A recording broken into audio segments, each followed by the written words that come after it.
शुरुआत करते हैं। चलो क्वेश्चन को ध्यान से पढ़ना मेरे भाई। तो देखो करा, यदि दो संख्याओं का गुणनफल 2116 है। पहला क्वेश्चन ध्यान से पढ़ो। करा, यदि दो संख्याओं का गुणनफल 2116 है एवं उनका मसा 19 है तो उनका लसा क्या होगा? ऑप्शन 38, 57, 114, 108। देखो करा, दो संख्याओं का गुणनफल ना पहले पूछा है। तो मान लो ये दो संख्या कौन होगा? एक होगा एक से और गुने बाय कितना है? 2116 है मेरे दोस्त, है ना, 2116 है। और उनका मसा यानी कि HCF दिया है 19। तो एक फार्मूला जानते हो, पहली संख्या गुने दो संख्याओं का गुणनफल यानी x गुने बाय बराबर HCF गुने LCM होता है। HCF गुने LCM। तो दो संख्याओं का गुणनफल दिया है 2116 और HCF है 19 और LCM पूछ रहा था, इसको मान लेते हैं ए। देखो 19 से 2161 कितने बार में कटेगा? भागा दे दो। तो भागा दो यहाँ पे 19 भागा 2166, एक मतलब 19 2 6 और 19 फिर एक यानी 114 मरतबे कटेगा मेरे भाई। तीसरा क्वेश्चन देखो, तीसरा क्वेश्चन क्या कर रहा है? यदि 65 तथा 117 का मसा 65 माइनस 65 m घटाओ 117 के रूप में हो तो m का मान क्या होगा? यह बहुत ही ज्यादा इंपॉर्टेंट क्वेश्चन है मेरे दोस्त। देखो 65 और 17, 117 का मसा पहले पूछ रहा है, निकालो पहले 65 और 117 का मसा निकालो। तो एक मरतबे 65, 7 में से 5 गया 2, 11 में से 6 गया तब बच गया 5, 52 65 का मसा निकालो तो हो जाएगा एक मरतबे 52, ये हो जाएगा 13। अब 52 यानी कि इसका जाके मसा हो जाएगा मेरे दोस्त कितना पता है? 13। इसका मसा क्या हुआ? 13। तो कह रहा है कि ये इतना का मसा इसके रूप में होते हैं, इसका बराबर करने के लिए कह रहा, इक्वल करने के लिए कह रहा, तभी ना लिखेंगे 65 m घटाओ 117 बराबर 13। अब निकालो 65 m 117 माइनस में ऊपर गया तो हो जाएगा क्या? प्लस में। तो जोड़ दो 65 m 117 113 जोड़ेगा तो कितना हो जाएगा? 130। कटेगा कितने मरतबे? 2 बार में कटेगा मेरे दोस्त। तो ये बराबर कितना हो गया? 2। तो ऑप्शन नंबर कितना है? बी में है, तो option number B is right answer. ठीक है। चौथा नंबर क्वेश्चन पढ़ो। कह रहा है कि सबसे छोटी भाज्य संख्या, सबसे छोटी भाज्य संख्या कितना? 4। और छोटी अभाज्य संख्या, छोटी अभाज्य संख्या कितना? 2 का मसा कितना होगा? तो छोटी भाज्य संख्या और छोटी अभाज्य संख्या का मसा 2 होता है। तो ऑप्शन नंबर ए। पांचवा नंबर क्वेश्चन, पांचवा कह रहा है 2, 10 और 20 के लसा और मसा का अनुपात क्या होगा? तो 2, 10 और 20 के 10 और 20 के लसा पहले निकालो। तो लसा निकालने के लिए क्या करेंगे? 2 और 10 20 का लसा निकालेंगे, जो कि बहुत ही इजी है। देखो 2 1 मरतबे 5 मरतबे 10 मरतबे, यहाँ पे लगेगा 5 1 1 2, तो 5 10 10 दूनी के कितना? 20। इसका मसा लसा आ जाएगा और मसा निकालना है। तो मेरे भाई तीनों किससे कट रहा है? सब छोटे संख्या बताओ। तो 2 से तीनों कट रहा है तो इसका 2 हो जाएगा। तो 2 लसा और बचा तो 2 बटे 2 20 बटे 2 तो 10 यानी 10:1। तो ऑप्शन नंबर कितना है? डी 10:1 इसका सही आंसर होगा। क्या होगा? 10:1। और अगला क्वेश्चन, छठा नंबर क्वेश्चन क्या कर रहा है? देखो मेरे भाई कह रहा है, छठा क्वेश्चन कह रहा है दो लगातार संख्याओं का मसा कितना होगा? देखो दो लगातार कोई संख्या ले लो, या तो ले लो तुम 1 2। देखो 2 लगातार कर यदि कोई संख्या ले, या तो तुम ले लो 1 2 ले लो, या 2 3 ले लो, या 4 5 ले लो। उस सब का मसा हमेशा 1 होगा। क्या होगा? 1। तो option number A is right answer. और आओ अगला क्वेश्चन की तरफ बढ़ते हैं। अब आओ भाई 7 नंबर क्वेश्चन क्या कर रहा है? ध्यान से पढ़ना, इसका बहुत ही इंपॉर्टेंट क्वेश्चन है मेरे दोस्त। पढ़ लो, याद कर लो, समझ लो। मैथ तो कॉन्सेप्ट का चीज है, याद करेगा आसानी से। कॉन्सेप्ट समझ गया, मैथ तुम्हारा बन जाएगा। निम्नलिखित में कौन सी अभाज्य संख्या? अभाज्य संख्या वैसी संख्या जो एक और अपने आप के अलावा किसी अन्य संख्या से नहीं कटना चाहिए, बस वो अभाज्य संख्या है। तो वो मिलाओ, निम्नलिखित में कौन अभाज्य संख्या? 27। 27 तो 3 से भी कट रहा है, 9 से भी कट रहा है, तो ये तो कहीं नहीं होगा। 35 ये भी 7 से कट रहा है, 5 से कट रहा है, भी नहीं होगा। 13 अभाज्य संख्या है। ताकि यह एक और अपने आप के अलावा किसी अन्य संख्या से नहीं कटेगा। 8वां नंबर क्वेश्चन, निम्नलिखित में किसका दशमलव प्रसार अशांत होगा? परिमेय परिमेय संख्या का दशमलव प्रकार दो प्रकार से होते हैं, एक शांत आवर्ती, एक अशांत आवर्ती होता है मेरे दोस्त। शांत होता है, एक अशांत आवर्ती होता है। तो अशांत पूछ रहा है, तो देखो जिसका गुणनखंड में 2 और 5 के रूप में होगा वो शांत होगा, और जिसका नहीं होगा वो अशांत होगा। तो मेरे साथ ऑप्शन नंबर बी हो जाएगा। इस सब का गुणनखंड निकालेगा ना तो सब 2 और 5 के रूप में आ जाएगा नीचे में, लेकिन 243 है जो 2 और 5 के रूप में नहीं आएगा, इसलिए यह अशांत है। 9वां नंबर क्वेश्चन पढ़ो, 144 के अभाज्य गुणनखंड में 2 का घातांक कितना होगा मेरे दोस्त? देखो कह रहा है 144 ना, 144 के अभाज्य गुणनखंड में 2 का घातांक पूछ रहा है। तो 2 से लगा पहले कितना बार में लगेगा? 72 बार में, फिर 2 से लगा 36 बार में, फिर 2 से 18, फिर 2 से लगेगा 9 बार में, फिर 2 से लगेगा 3 बार में, बस। सॉरी 2 सब नहीं लगा, 3 यहाँ 2 सब 2 बार 2 का ना घातांक पूछ रहा है। तो देखो 1 2 3 और 4, यानी 2 का घातांक कितना होगा मेरे दोस्त? 4 होगा। तो option number D is right answer.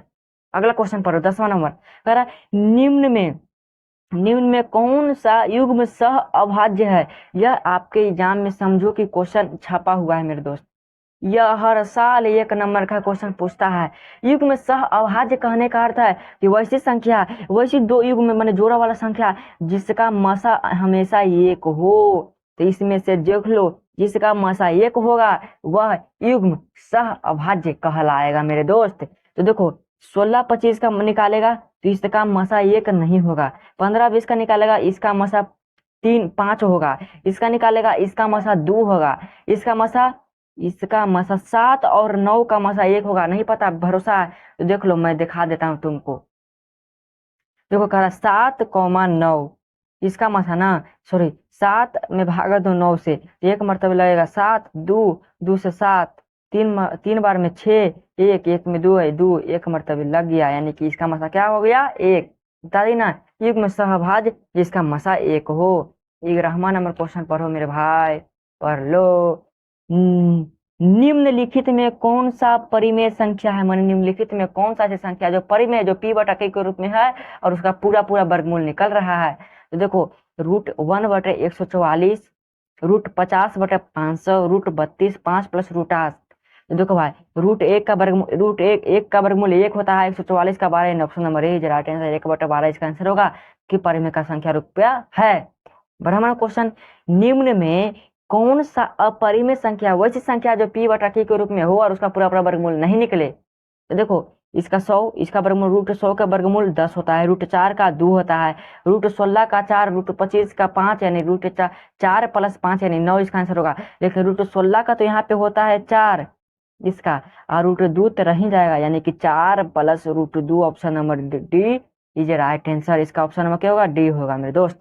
अब आओ अगले क्वेश्चन की तरफ बढ़ते हैं। 13वां, तो देखो मेरे भाई 19 नंबर क्वेश्चन को पढ़ो। कह रहा है 2.13, फिर 2 गो 1, 2 गो 3, 3 गो 1, 3 गो 3, ऐसी डॉट करके अनंत तक है। तो ये कहीं तो शांत होबे ना करे। अभी 1 है, फिर 2 गो 1 है, फिर 3 गो 1 है, तो इधर 4 गो 1 होगा, अब 5 गो 1 होगा। यह कैसी है?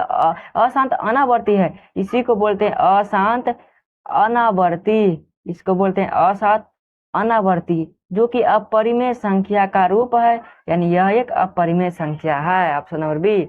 20 नंबर क्वेश्चन, √3/√12 कैसी संख्या है? तो मेरे भाई √3 को √3 में रहने दो। अब पहले तू 12 का गुणनखंड निकाल के देखो। देखो 12 का गुणनखंड निकालेंगे तो 2 6, फिर 2 से लगाएंगे तो 3, यानी 2 है, यानी ये 2 निकल जाएगा रूट से, तो हो जाएगा देखो रूट में क्या आएगा? √4 × 3, तो 4 का वर्गमूल होता है 2, तो 2√3। तो इसका क्या करेंगे? देखो मेरे भाई यहाँ पे √3/2, √3 आया ना, तो √3 से √3 कैंसिल, यानी 1/2, 1/2 परिमेय संख्या है। और इसी क्वेश्चन में अधिकतर बच्चे गलती करेंगे, होश में जाएंगे, देखिए √3/√12 ओ इतना परिमेय है तो मार देगा, लेकिन ये गलत होगा। नहीं, लेकिन √12 को गुणनखंड निकाल देखो मेरे दोस्त। 21 नंबर क्वेश्चन कर रहा है, निम्न संख्याओं में से कौन सी संख्या विजातीय है, माने अलग है? एक अविजातीय, एक विजातीय, माने ये चारों में से कौन सी संख्या जो सबसे अलग दिखाता है? 2/√3, ये √11 ये तो करा कि हम अपरिमेय संख्या, ये भी करा कि हम भी अपरिमेय हैं। और 7/√3 ये भी करा कि हम भी अपरिमेय हैं। लेकिन √25/49 करा नहीं भैया, हम √25 का वर्गमूल का 5 और √49 का 7, ये तो परिमेय यानी यही तो विजातीय है। तो option number D is right answer. 22 number question को पढ़ो। कर रहा है 0.049 पर रेकरिंग का मान क्या होगा। तो इस तरह का प्रश्न को लिख दो। 0.49 का 4 9 रखो, अब जे को रेकरिंग है जे को 9 दे दो, और घटाओ में 0 यानी 49/99 हो जाएगा। कटेगा नहीं, तो 49/99 option number A. 23 number question. 6x⁴ x⁴y तथा 12xy का महत्तम समापवर्तक क्या है। तो मेरे दोस्त x मिल रहा है जिसमें सबसे छोटी घात वाली ना, तो देखो यह 2 से कट रहा है। देखो 6 पहले 6 और 12 का मासा निकालेगा ना मेरे दोस्त, तो 6 12 का मासा क्या हो जाएगा 6, तो 6 तो हो गया, तो लिखो 6 6 क्या है 6, तो इसका रूप हो जाएगा। लेकिन ये दोनों में x⁴ और x के पावर कुछ ना एक है, तो कौन लिया था सबसे छोटा ना, सबसे छोटा ना लिया था, तो x लो आएगा बाय, तो 6x by option number B. 24 number question को पढ़ो। कर रहा है कि यदि यदि यदि यूक्लिड विभाजन एल्गोरिथ्म में a बराबर 37, b बराबर 4 और r बराबर 1 हो, तो q का मान क्या होगा। तो देखिए मैं फॉर्मूला जानता हूँ, a बराबर bq प्लस r। a का मान दिया हुआ है 37, क्या देगा मेरे दोस्त, a का मान दिया हुआ है 37, a का मान है 37 बराबर b का मान है 4, q का मान पूछा है, प्लस r का मान है 1। तो 37 यहाँ पे देखो हम क्या लिखे 37 में से 1 गया तो कितना हो जाएगा 36 बराबर 4q, 4 से 4 36, 9 बार तुम्हें कटेगा, यानी q बराबर कितना आ जाएगा मेरे दोस्त 4 आ जाएगा ना। तो यानी ऑप्शन नंबर ए 24 का ए होगा 9 आंसर। अब आओ अगले क्वेश्चन की तरफ। 25 नंबर क्वेश्चन को पढ़ो। कर यदि ए और बी अभाज्य संख्या है तो लसा ए बी क्या होगा। अगर ए और बी अभाज्य संख्या है तो लसा पूछेगा, तो ये बी हो जाएगा, ए गुने बी ऑप्शन नंबर सी। और 26 क्वेश्चन पर 26वां नंबर करा यदि पी एक्स बराबर जी एक्स गुने क्यू एक्स, इसको छोड़ दे इतना, ये बकवास दे ले। यहाँ पे देखो पी एक्स का घात 6 और जी एक्स का घात 2, तो पी एक्स बटे जी एक्स का घात क्या होगा। तो मेरे भाई कह रहा है पी एक्स का घात मान लो पी एक्स का घात एक्स के पावर 6 अब बटे एक्स के पावर कितना 2, तो कट सट के आएगा एक्स के पावर 4, यानी ये पी एक्स बटे जी एक्स का घाट कितना होगा 4 होगा option number A. Simple question था एकदम, कौन सा क्वेश्चन है भाई, लॉजिक में समझो। कौन करें कि कोई भी मैथ का अगर कोई भी क्वेश्चन को सॉल्व कर देना ना है करना ना है, तो उसका पहले तुम उसका कॉन्सेप्ट समझो, कॉन्सेप्ट पर ही पूरा मैथ बनता है। 27 नंबर क्वेश्चन को पढ़ो। निम्नलिखित में कौन अपरिमेय नहीं है, मैंने कौन सी संख्या अपरिमेय नहीं है। पाई एक परिमेय है, √7 भी परिमेय है, √2 बटे √5 भी परिमेय है, यानी ऑप्शन नंबर डी है जो अपरिमेय होगा। तो option number D. 28 number question को पढ़ो। अब 2 क्वेश्चन मात्र बच रहा है, मात्र 2 क्वेश्चन, ध्यान से पढ़ना। यदि a बराबर 2 के पावर 3 गुने 3 गुने 5 बराबर b के और b 2 के पावर 4 गुने 5 गुने 7, तब लसा ये भी क्या होगा। तब हमने बता दिया था कि दोनों में जो मिलेगा वो सबसे बड़का घात है, 2 के पावर 3 है, 2 के पावर 4 में सबसे बड़का घात कौन है 2 के पावर 4। और यहाँ पे 5 3 5 मिले वाला भी ले लो और नहीं मिलेगा वो भी ले लो। तो 2 के पावर 4 का मान कितना 16 गुने 15 प्लस 7 15 सौ 75, 15 से 105, 16 गुने 105, यानी गुना करेगा ना मेरे दोस्त 1680 आ जाएगा option number D. 29 number question कर रहा है, क्या कह रहा है हो, एकदम लास्ट क्वेश्चन है, दम लगा दो दम दम। 29 कह रहा है कि 0.743 के ऊपर एक रिंग का मान क्या होगा। हमने बताया था कि एक बार सबके लिख दो 743, जे को एक रिंग है जे को 9 दे दो बस। और जिस पर एक रिंग नहीं है पॉइंट के इस साइड जिस पर एक रिंग नहीं है उतना 0 देना है मेरे दोस्त, तो 0। तो 743 बटे कितना हो जाएगा, सॉरी 743 में से फिर घटाना है जिस पर एक रिंग है उसको नहीं, जिस पर एक रिंग नहीं है उसको घटाना है। तो 74 घटा दो, घटाने पर जोन बचेगा उसको लिख देना यहाँ पे। इतना भी तो नहीं कर सकता है, इसको 669 हो जाएगा। यहाँ पे लास्ट क्वेश्चन, दम लगा दो, यह क्वेश्चन मैं आपके भरोसे छोड़ता हूँ। परिमेय संख्या गुने अपरिमेय संख्या, परिमेय संख्या गुने अपरिमेय संख्या का मान क्या होगा? यह आप कमेंट में जरूर बताना मेरे दोस्त कि परिमेय संख्या गुने अपरिमेय संख्या बराबर कौन सी संख्या होगी। तो यह कुल 30 क्वेश्चन थे। अगर आपने इस क्वेश्चन को पूरा देखा है तो आपके एग्जाम में 4 से 5 नंबर पक्का इसी से आएगा, इसी टाइप पर आएगा, भटकने की जरूरत नहीं है मेरे दोस्त। तो अगर आपको यह वीडियो अच्छा लगा होगा तो चैनल को एक बार तो सब्सक्राइब जरूर करिएगा मेरे दोस्त। बहुत ही मेहनत लगता है इस सब क्वेश्चन ढूंढ ढूंढ कर लाता हूँ, क्वेश्चन बैंक से क्वेश्चन लाता हूँ कि कौन को क्वेश्चन पूछा है और यह आपके अगले एग्जाम में पूछ सकता है। तो देखने के लिए धन्यवाद। जय हिंद, वंदे मातरम। मन मनोर लगन से अपनी पढ़ाई में जी जान लगा दीजिए मेरे दोस्त। जय हिंद।